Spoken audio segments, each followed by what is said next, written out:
I'm On and welcome back to Don't Tick the Box. Since I'm already very tired of explaining time and time again that this box is late and why it's late, I'm not going to waste any time on doing that today and just get right to it.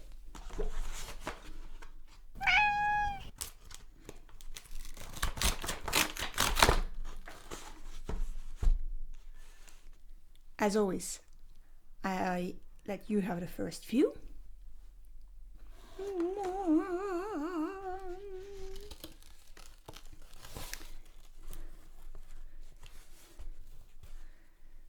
So far, not a lot of clues, but we do get a lovely color scheme. This is the September 2020 Scrawler zine, which I will put aside because it might contain some clues as to what we will get.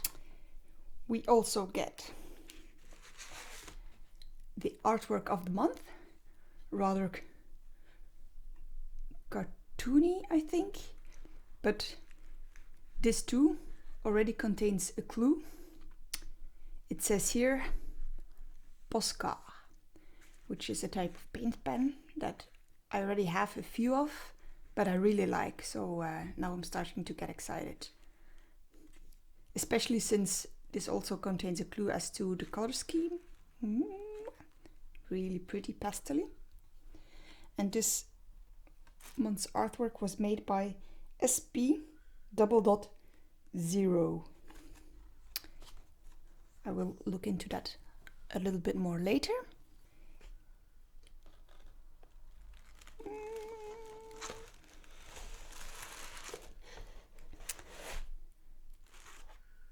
And then the last big thing, a marker sketch pad. That is not just a clue, but almost like a direct hint of what we are going to get. POSCA pens.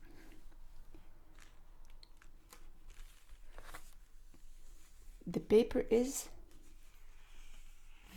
quite thick, but very, very smooth. I'm going to check. 250 GSM. All right, that's quite heavy. And since we're getting paint markers, that's actually quite understandable. But I think this will be really, really nice to work on. Okay, let's put this aside and get to the main event.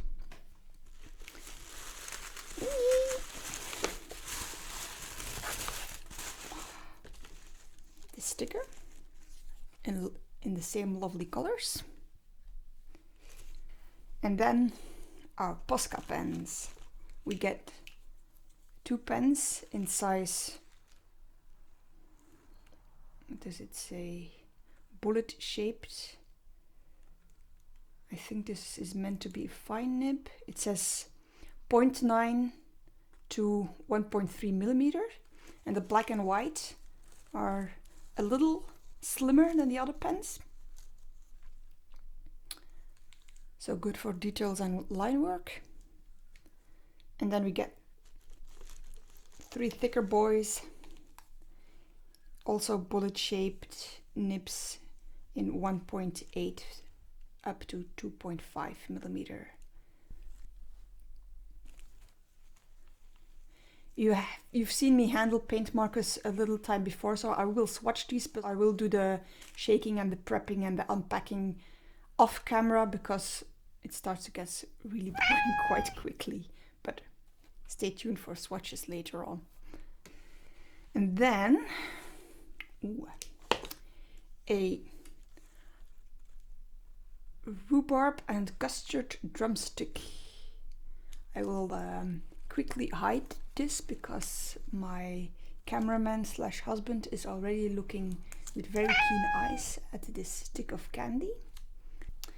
And then last but, well, not last, 2 last items, a Staedtler Mars Lumograph Black in 2B, which is a sketch pencil, but black instead of gray. And I have one in even softer, I think I have one in 8B, and I absolutely love that pencil. So I will probably love this one too, but we'll swatch this also later on.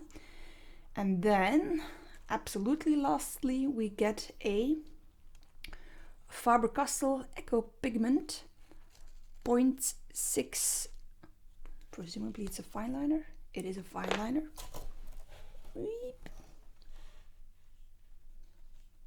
But it's not the smallest nib size. A 0.6 is actually one that I really like.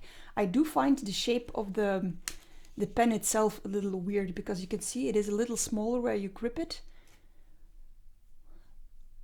which is kind of cool. And it also has, it sort of mimics like a bamboo shape, perhaps. That's what it reminds me of. But I don't know what color we're going to get, because this looks like gray, but I mean, normally it would be black, I think, if it's a fine liner, but it doesn't say it's black. It just say pigmented ink, waterproof, maximum light fastness, acid free, all very nice. Store horizontally, alright, but it doesn't say which color this is, so we'll get swatchy and then we'll see. Let's start with the greatest mystery first. This fine liner. Turns out it's just a regular black fine liner. It does write rather thinly, I should say, for a 0.0. I would have expected a little bit of a thicker line.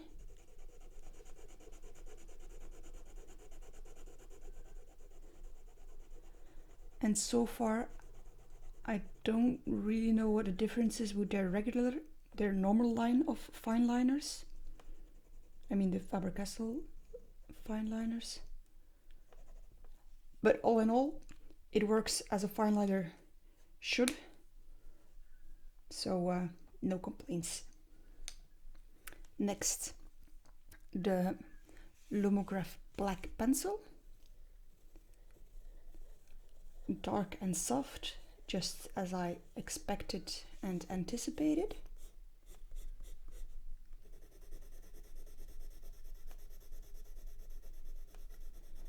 A really lovely pencil.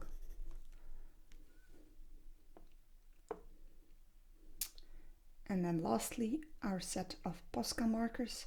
I already own Posca markers, so I'm not as much excited as to how they work or what they do, because I already know, but I am quite pleased with the color selection, so I hope the colors don't disappoint.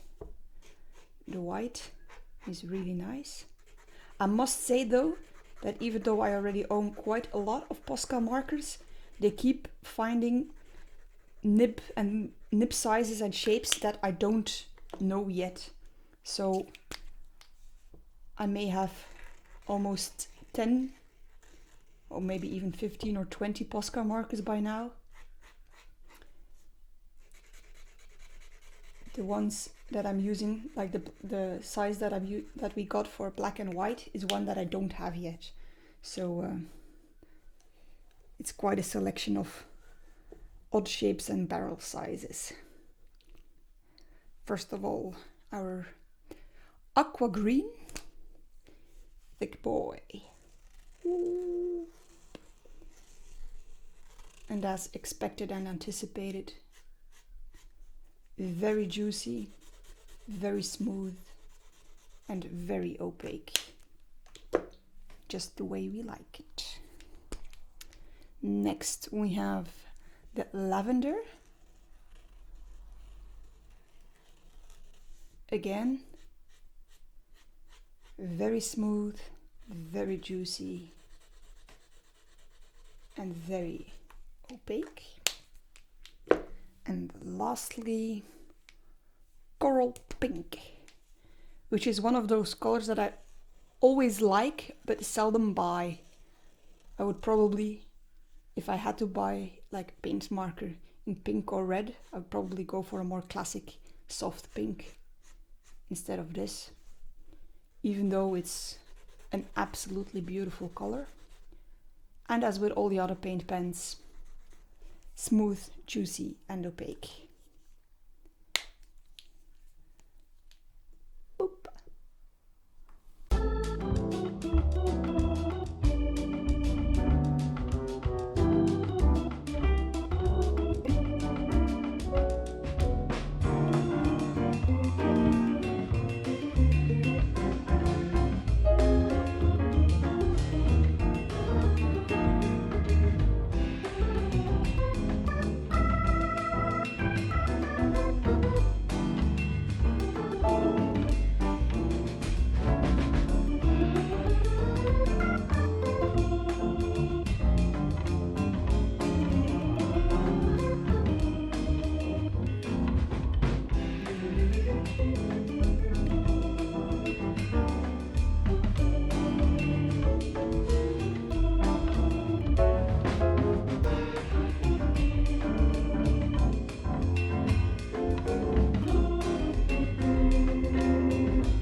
Some final thoughts. First of all, super happy with the colors, for those of you who didn't get my enthusiasm while I was swatching. Also very, very happy with the paper. It handled the paint really, really well. I'm also quite impressed with the fine liner that we got, because usually fine liner doesn't go very well over a layer of paint marker, but this one this one exceeded every expectation that I had for it. It worked almost as well as the black Posca marker. There's only one drawback, or one thing that did not handle as smoothly as I would have liked, and it was actually the pencil. The pencil itself is lovely, but I found it very hard to erase it on this paper, which has left some smudge marks in my final drawing, which obviously is not something that you want. But that's actually the only bad thing I can tell about all the stuff that we got. So highly recommend. If you like a box for yourself, check in the description below, I'll leave a link. And